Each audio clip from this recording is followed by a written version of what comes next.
Hello, everyone, and welcome to today's webinar, Trauma Verification's September Q&A Web Conference. I would like to go over a few items so you know how to participate in today's event. You should see your GoToWebinar control panel in the upper right-hand corner of your computer screen. For most consistent audio quality, we recommend joining by telephone. If you prefer to join over by telephone, please select telephone in the audio pane and the dial information will be displayed. If you're experiencing any issues, please type the details into the questions section of your control panel. I would now like to introduce Molly Lozada, Trauma Verification Program Manager.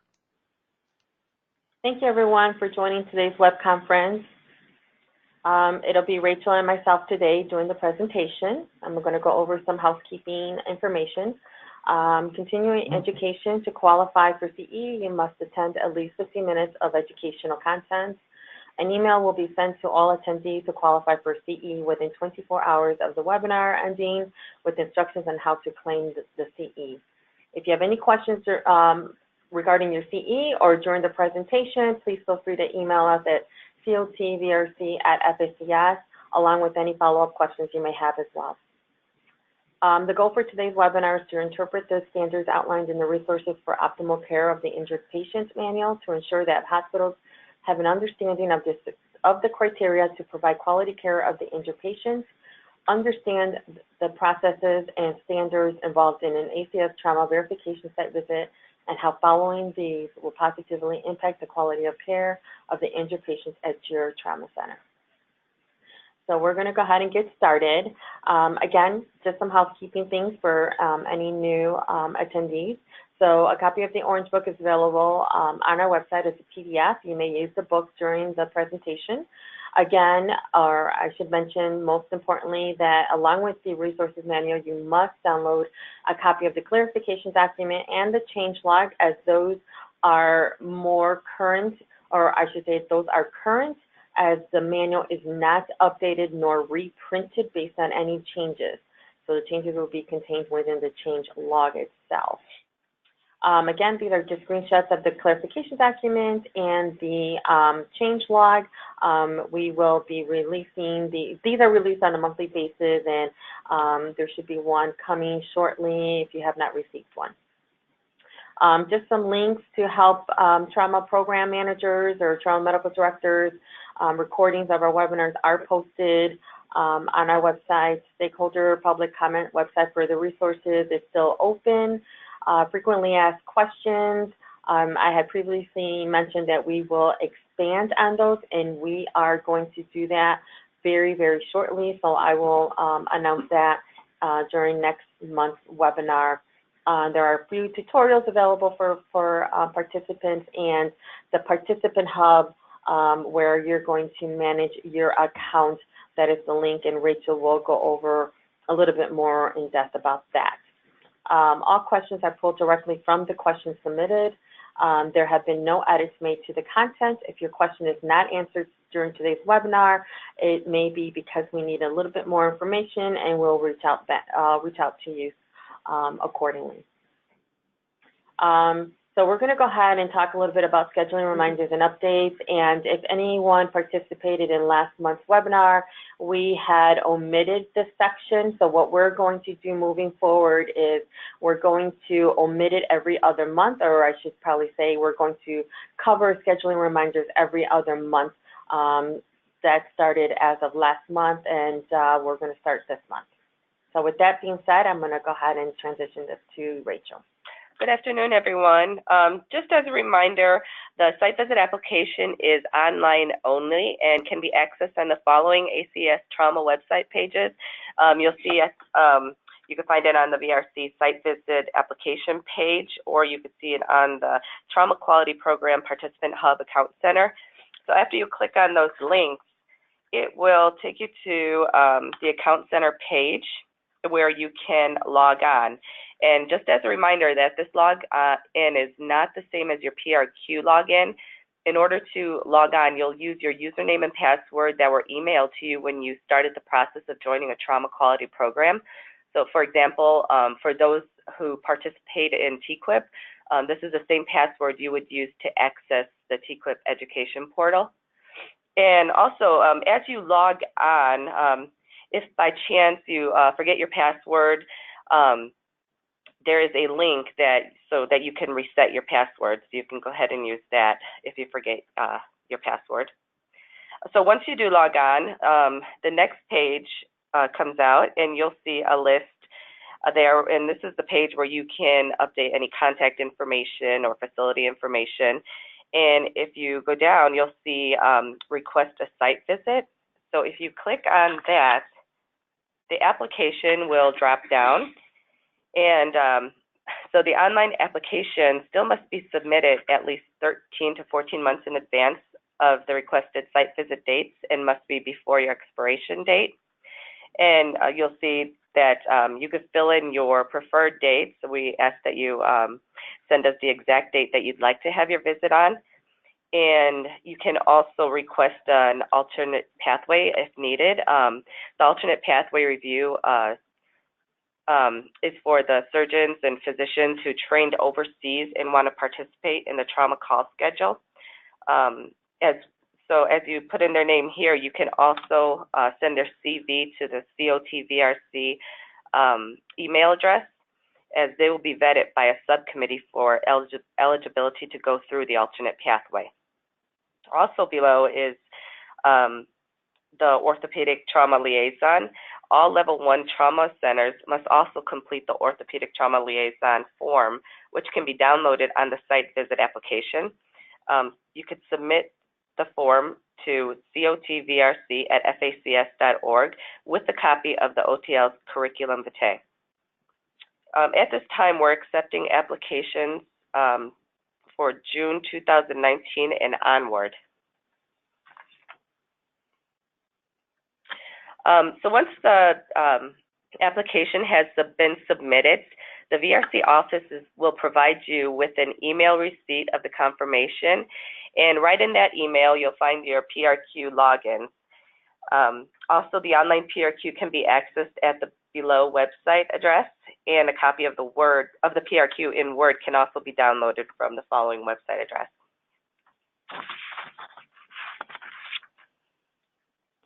We ask that you do not submit payment until you receive an invoice, which you should receive about 60 to 90 days before your visit.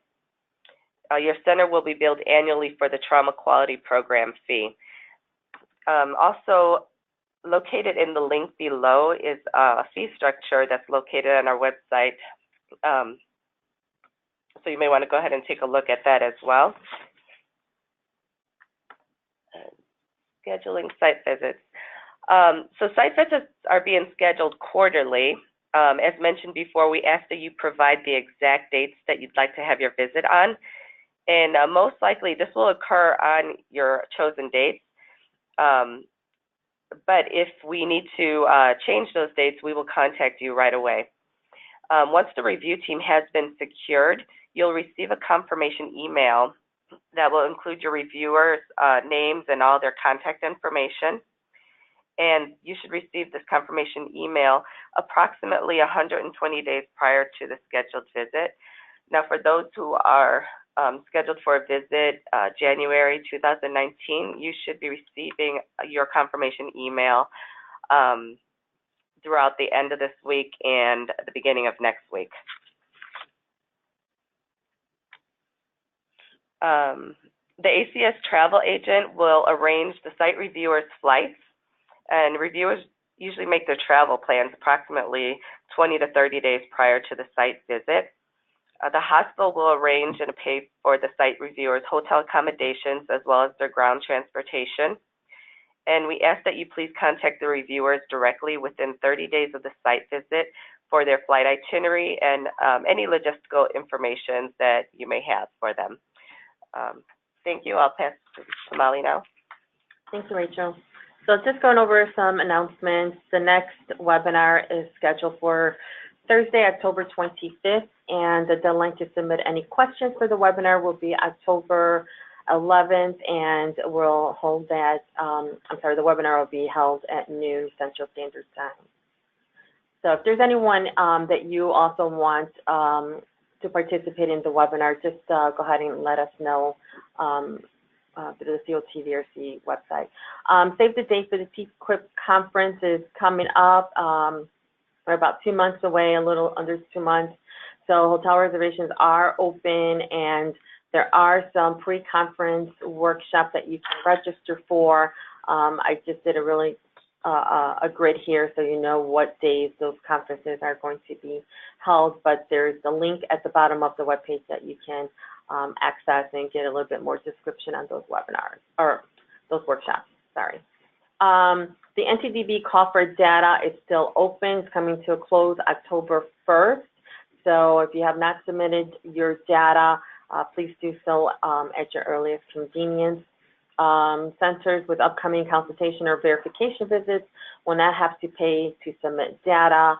For more information regarding this, please contact the NTDB team, and they'll be able to assist you. So we're going to go ahead and get started with general questions. So I had a question about drownings. Do near drownings need to be admitted to a trauma service? And the second question was, I was wondering if you could shed some light on what the College of Surgeons says about drownings, near drownings, victims, and the role of the trauma surgeon. We have recently revised our trauma alert criteria and added traumatic arrests, i.e. drowning, near drowning, strangulations. Some of our trauma surgeons are wondering what their role would be in these types of scenarios. So in response to the first question, the ACS does not set the admission policy for trauma centers. So if drownings are part of your criteria, then in that regard, the trauma surgeon's involvement should be early to evaluate whether there are any traumatic injuries to the patient, i.e. strangulations, can be neck vessel injury or cervical spine fractures, and also the added benefit for rapid resuscitation if needed. So those are things that the chair has shed for us or clarified for us. Peer review minutes, questions about peer review minutes are being scrutinized internally at hospitals due to discoverability. What should we do? I know there's some states that are not protected, but however, what the chairs have stated is that if anyone wants to be verified, they have to meet the verification requirements. And to do that, the reviewers must have access to detailed minutes of peer review at the time of the site visit. If there's any concerns surrounding that, you may want to get clarification from your attorney on what the limits of protection are for the peer review process. Describe any changes administrative that occurred since the last visit. Does this include doctors, ortho, neuro? This question comes up in the PRQ, and what we're looking for is more on the administrative side, or the C-suite, if you will. So administrative changes are any leadership changes, such as a new trauma medical director, new trauma program manager, any new liaisons, program chairs, chief medical officer, chief executive officer, and chief operations officer. Anyone who has a role in trauma at the leadership level, that's what we're asking for. So if you have no changes, that's perfectly acceptable. You can just put NA in that field and just move on to the next question. Is PTSD, post-traumatic, is PTSD evaluation part of the standard? And if yes, what is the expected compliance rate? There are no ACS requirements for PTSD screening. We do talk about it a little bit in the Orange Book as a recommendation. And so ideally what the site reviewers may want to know is if you do screen for PTSD, whether or not you do screen for PTSD, and if you do screen for them, what are your protocols on evaluating and treating and managing those patients? But again, I want to stress that this is not a requirement. Regarding the 16-minute go time for receiving antibiotics with open fracture, is this inclusive of all fractures? Again, this person added nasal, finger, etc. So this question is in our PRQ, and it's the only question we ask about antibiotics, and we're only wanting the trauma center to report tibial shaft fractures only. So it does not include ankle, pylon, amputations, patellas, nasal, finger, etc. So again, just tibial shaft fractures only. Will the ACS be okay on verification visit with EMR though they have wanted and written the need for a paper flow sheet in the report? So I followed up with this person, and what the question is that they're asking whether or not they can move from a paper flow sheet to an electronic flow sheet. And we have no standards on the type of flow sheet the trauma center uses. So if you're using paper flow sheet, that's acceptable. If you're using an electronic flow sheet, again, that is also acceptable. What happens during these surveys with an electronic flow sheet, the reviewers run into issues with the timestamp. When they go to enter notes, the computer or the system enters the time and it's never changed. So sometimes what happens is the patient says it's being discharged, and then they're going to the OR in the next field. So you just want to make sure that the way they read it, for best practices, use of the electronic flow sheet must contemporaneously document the care of the trauma patient, meaning follow the flow of care. If reviewers see a number of instances where the dates, times are not accurately documented, what may happen is they'll cite a weakness or recommend to use paper flow sheet. If applicable, I'm not saying that you have to, if it's applicable, until the programming of the electronic flow sheet has been addressed.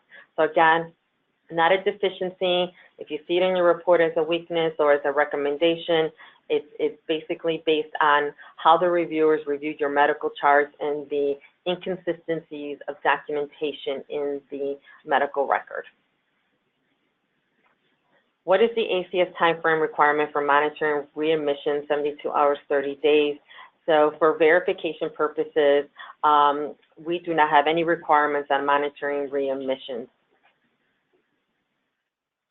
Is podiatry considered a surgical service? No, podiatry would be considered a non-surgical service. So we're going to go ahead and move on to CD related questions. So we had a question about burns. If trauma and burn programs registries are separated, can the overall ISS over 15 volume count for the facility for a level 1? So the way I interpret this question is that they are, this trauma center is both a trauma and a burn center. And if they are, and they have separate registries, it doesn't mean they have to have separate registries, but if they have separate registries, then the burn patients with any associated traumatic injuries should also be captured in the registry. So basically, it could be put in the burn registry, and it can also be put in the trauma registry for the traumatic injuries. And if that is the situation in this facility, then those patients that are in the trauma registry can be included in the trauma volume. So again, it would be true if they had only one registry, because you're going to identify your burn patients and you're going to identify your trauma patients. So there's going to be instances where a burn patient may be identified as both a burn and a trauma if you just have one registry. If a patient is activated at the highest level, may a trauma mid-level respond and qualify for the 15-minute time frame? So for the highest level of activation, the mid-level provider cannot respond and qualify for the trauma attending 15-minute time frame. That is a requirement for the trauma attending.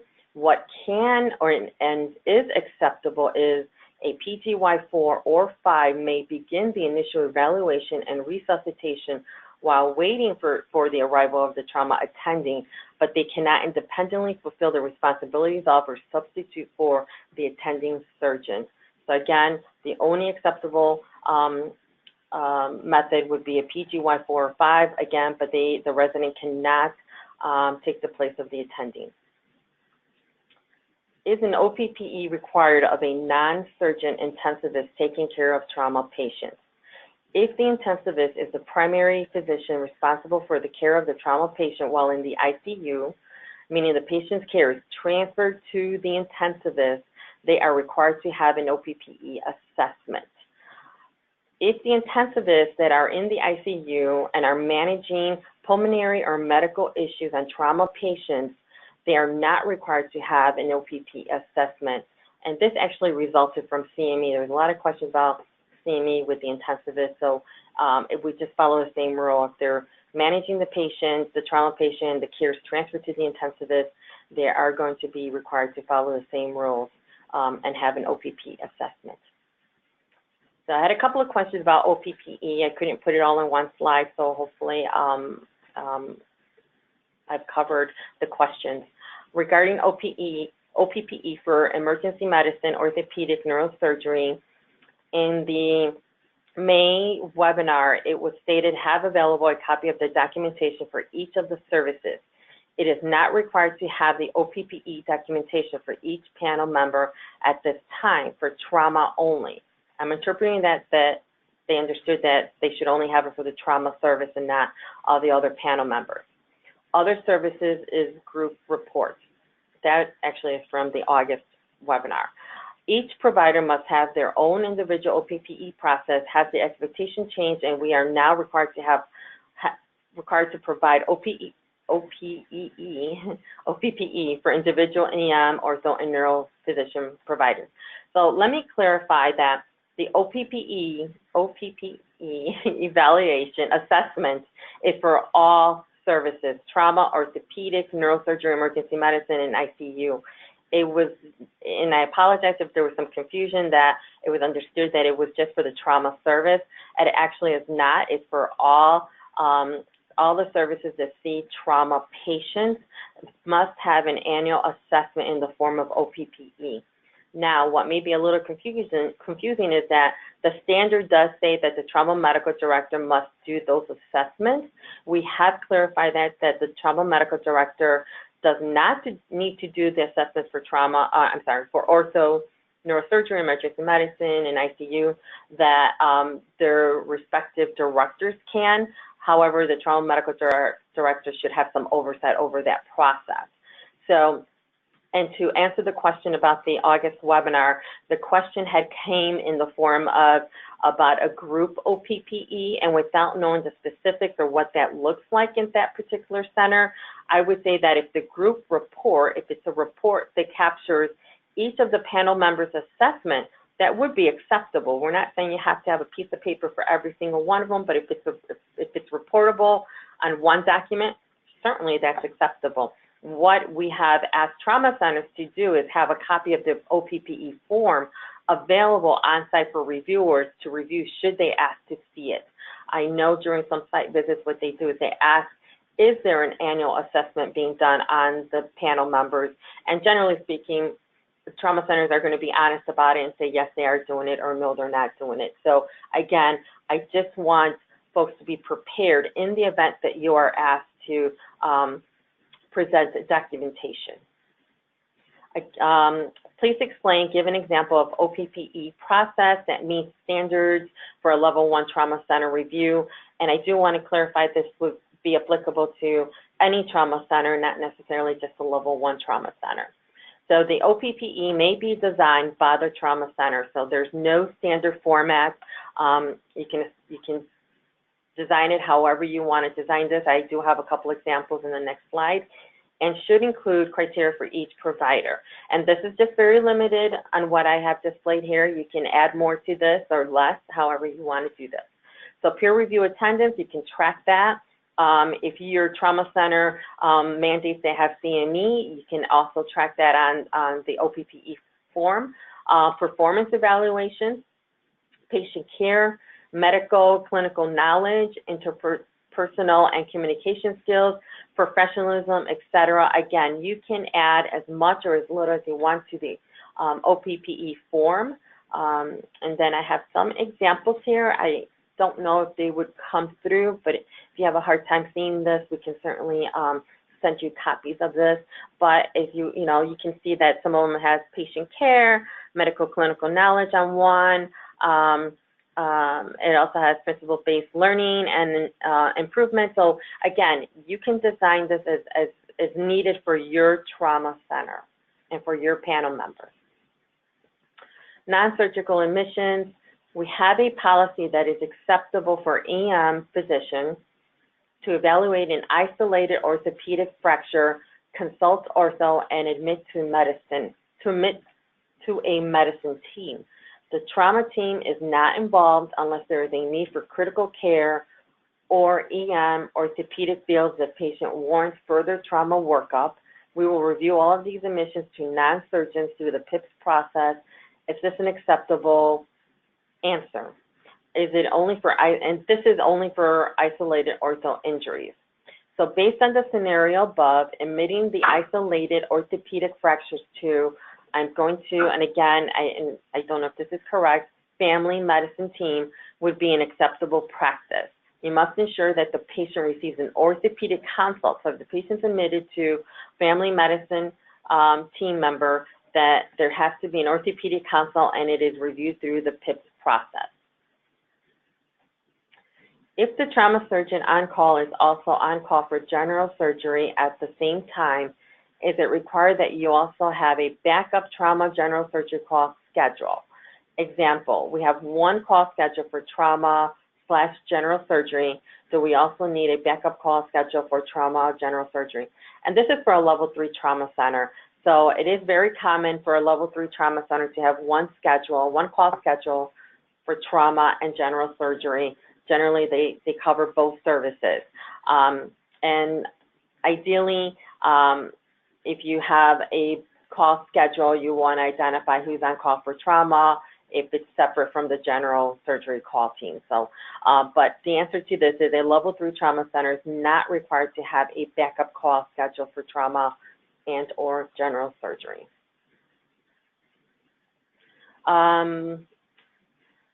Backup call covered by cardiothoracic surgeons, required to have taken ATLS at least once, or do they have to be current?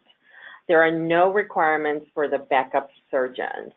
It is acceptable for the cardiothoracic surgeons to be credentialed based on the institution's policy, which may include ATLS, CME training. Again, that is based on your institution's credentialing policy, whether or not they will mandate them to have ATLS.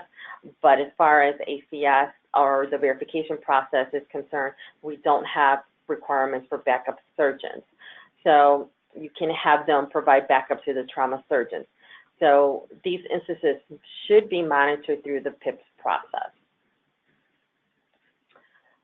Can you define exactly what is considered to be dedicated orthopedic surgery coverage?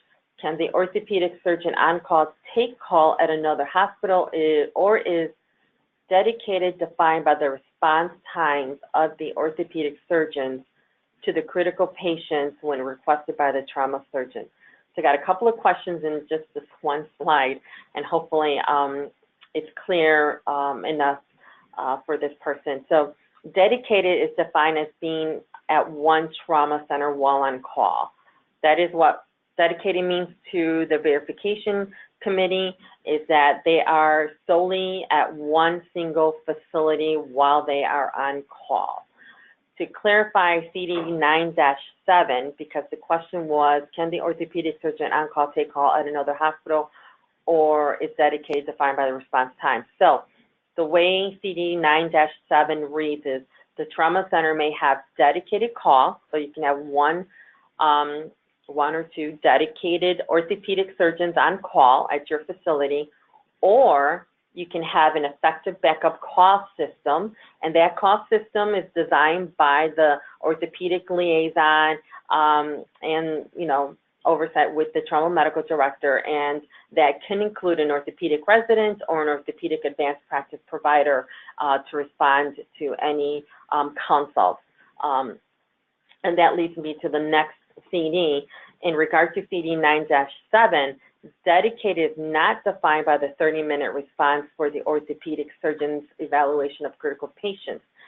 So this evaluation may be done by an orthopedic resident at any level or orthopedic advanced practice provider, as long as the patient was initially evaluated by an emergency medicine physician, a trauma surgeon, or a senior orthopedic resident. There must be communication and documentation with the attending orthopedic surgeon should this be the practice at your institution. Again, you will have to develop guidelines on what 30-minute injuries the orthopedic attending surgeon is going to respond to versus those that the APPs or the resident are going to respond to. Just board certification for anesthesia and radiology. Just to clarify, it appears that the anesthesia liaison and the radiology liaison are required to be currently board certified, and the rest of the anesthesiologists and radiologists are not required to have a current board certification. Can you please confirm? That is correct. The criteria shortly after the book was released was changed, and that is noted in the change log. So we are only mandating the liaisons for anesthesia and radiology to be current in board certification. That's U.S. or Canadian board certification. And we do have, and I know I don't have a slide for this, but we do have an alternate pathway for, I believe it's for radiology. So if there's anyone who is not U.S. or Canadian trained for the radiology liaison, there is an alternate pathway for that piece. If APP does not have ATLS, can they do procedures and initial resuscitation, evaluation of trauma with trauma surgeon in attendance? So the short answer is no. Without having the specific level of activation, I don't know if this is a high level of activation or a limited tier of activation, the advanced practice provider who is not current in ATLS may participate as a member of the trauma activation team if the emergency department or trauma APP is utilized as a scribe or in another role that does not involve patient evaluation and resuscitation. Again, if they are the primary responder for the consultative tier, they can serve in that capacity. However, for the ED or trauma APPs who are members of the trauma team activation and provide evaluation and assessment are required to be current in ATLS. That is also noted in our change log and clarification document. We have an inpatient hospice unit, which the patient is discharged from inpatient and admitted to the inpatient hospice unit. Do I have to review them as a trauma death if the trauma patient is discharged from the inpatient unit and admitted to the inpatient hospice unit? I know it seems a little confusing. So if the patient did not die while on the trauma service, the patient does not need to be reviewed as a trauma death. Obviously, the patient has not passed, so they would not be reviewed as a death. I know in the review agenda, we do ask to review trauma death from hospice if it's available. If it's not available, that's also acceptable. So if the patient was discharged or transferred to an inpatient unit within the hospital or to an external hospice facility, the expectation is that the care of the patient leading up to the discharge or transfer is evaluated through the PIPS process by the trauma medical director and trauma program manager. If there are any issues found with the care leading up to that transfer or discharge, then it could be presented and discussed at peer review, but it is not required if they are transferred or discharged and they happen to pass away, that death does not have to come back. Again, that process can be set at your facility. Moving on to the next one, sorry. Are travel nurses taking care of trauma patients subject to trauma education requirements? Travel nurses who are caring for trauma patients are required to be offered trauma-related education. I know there's been some discussion around nursing education. We don't specifically have one that says ICU nurses need to have X and the ED nurses need to have this. So basically, there's one CD. We are working with the chapter revision work group to further define this in the next iteration. But currently, the only requirement we have around education is that the trauma center has to offer trauma-related education to its nurses in the facility. Alcohol intervention, what is the expectation for a timeline to meet the 100 compliance and the intervention for positive alcohol screen? And again, we may send out another clarification on this. We realize that there may be some confusion around this. So to answer this particular slide, the timeline is the reporting year and or by the date of this site visit. I think some people were under the impression that this is a new requirement. It is not. It's been in the book since the day it was released. The only change we've made is that we added that instead of it being all admitted trauma patients, we made it 80% of admitted trauma patients are required to be screened. And those that are screened positive must receive an intervention. And if there's anyone who did not receive an intervention, that is being captured through the PIPS process and just reviewed. So we're coming to the end of our presentation. So I just wanted to give a quick update about our chapter revision process. Just to let everyone know, we are still working on our chapters. I know there's been some discussion that was going to hopefully be coming in the next quarter, that being the quarter of 2019. That date has now just moved a little bit. We don't have a definite date as of now. We're still working with our work group. So again, as I stated early on in the presentation, that the stakeholder website is still available and still open. So if you have any comments on any of the CDs, you're more than welcome to submit those. And the work groups are looking at your comments. They're taking your comments into consideration when they're working on the changes. And I have seen some questions come in asking about some new CDs or new criteria that would help trauma centers, such as a PI coordinator or some help in the registry chapters. And again, those are taken into consideration into the work group. So, and again, if there's any questions or any follow-up questions in our webinars, please let us know and send us, an email to the cotvrc@facs.org. And so that will conclude our webinar for today. Thank you for joining us. Thank you, Trauma Verification staff, and thank you everyone for attending today's webinar, Trauma Verification September Q&A Web Conference. If you have any other questions, please contact cotvrc@facs.org. On behalf of Trauma Verification and our presenters, thank you for joining us today and have a great rest of your day.